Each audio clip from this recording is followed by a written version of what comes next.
Un Giro d'Italia davvero speciale, 100 giorni in barca a vela con equipaggi che mettono insieme nell'attività sportiva persone diversamente abili a normodotati. Così si promuovono i valori dello sport e dell'amicizia, della solidarietà e dell'inclusione. Sentimenti in grado di superare ogni barriera.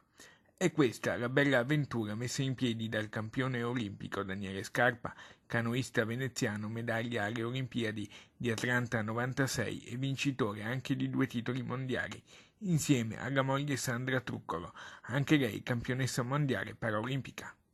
Scarpa e Truccolo sempre in prima linea a promuovere i valori dello sport e dell'inclusione sociale. Questo è un viaggio inclusivo dove avremo persone con difficoltà a deambulare, persone con le difficoltà intellettive e persone cosiddette normodotate. Durerà 100 giorni. Un'avventura che potrebbe arrivare anche sugli schermi della Mostra del Cinema di Venezia. Arriveremo fino a Sanremo, poi scenderemo giù per la Corsica, scenderemo a Sardegna, Sicilia e poi andremo a Otranto, andremo alle coste dalmate e arriveremo a Trieste. Durante la navigazione l'ex campione olimpico ci ragguaglia sull'itinerario dell'esperienza partita da Trieste lo scorso 8 giugno.